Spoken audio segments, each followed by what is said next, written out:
আকৌ আহি গ'লে আপোনালোকৰ ওচৰত নতুন এটা ভিডিঅ' লৈ। তো আজি এটা পিঠা বনাই আছো, আপোনালোকে চবেই খাইছে, আজি আমি খাম, বহুত দিন এইটো খোৱা নাই। মোৰ ছোৱালীজনী খুব ভাল পায়, বনাই আছো খোলা চাপৰি পিঠা। তো বহুদিন হ'ল খোলা চাপৰি পিঠা খোৱা নাই, মাৰ ঘৰত গ'লে খোৱা হয়। আৰু ইহঁতেতো মোৰ মাৰ ঘৰত যাই খায়, সেইকাৰণে ইহঁতে খাই বহুত ভাল পায়। তো বলক বনাই লওঁ দুই এটা, তাৰপিছত আপোনালোকৰ লগত শ্বেয়াৰ কৰি আছো।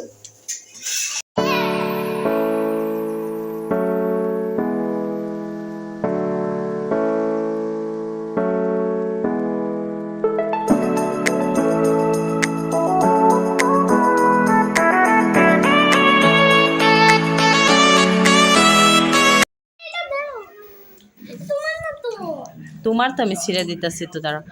আমি এতিয়া পিঠা লৈ চাহ লৈ বহিছোঁ, খাম। আৰু আজি ইহঁতক অলপ চাহও দিলোঁ, ইহঁতে চাহেদিটো খাই ইমান ভাল পায়, ময়ো ভাল পাওঁ। তো চাওক, লৈ বহি গৈছোঁ চাহ আৰু খোলা চাপৰি পিঠা। কিমাননো আৰু বেলেগ বস্তু বিস্কুট চিস্কুট খাই থাকিম, সেইকাৰণে ভাবিলোঁ আজি অলপ চাউলকে ভিজাই কেনে মিক্সিতে পেষ্ট কৰি লৈছোঁ।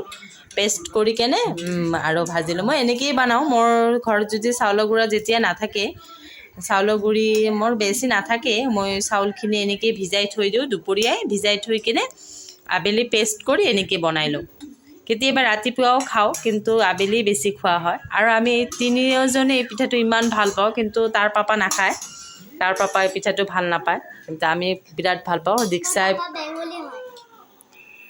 আৰু পিহুও ভাল পায়, মানে এইটো হ'লে আৰু ইহঁতৰ একো নালাগে। আৰু মোৰ মাৰ ঘৰত গ'লেও মা মানে বনাই দিয়ে।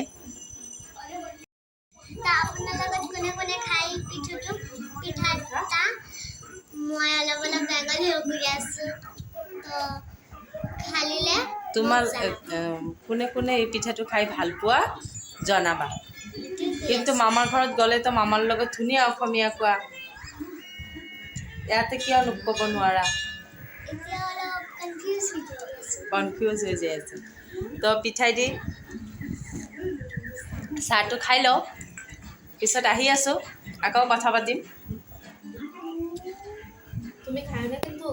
আমাৰ চাহ খোৱা হৈ গ'ল, পিঠা ভাগত নাপালোঁ, কাৰণ পিহু খাই ল'লে। 3টা পিহুৱে খালে, 6টা বনাইছিলোঁ, আৰু মই আৰু দীক্ষা 1.5টা, মানে এটা আৰু আধা কৰি কেনে খালোঁ। এতিয়া হ'ব, আৰু এদিন বনাম, বেছিকৈ খাম তেতিয়া।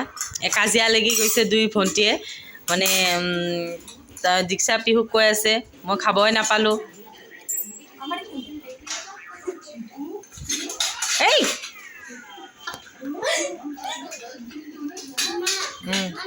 সিহঁতক এতিয়া পঢ়িবৰ কাৰণে বহাম, 7টা বাজিলে, টিউশ্যন পঢ়ি আহিছে।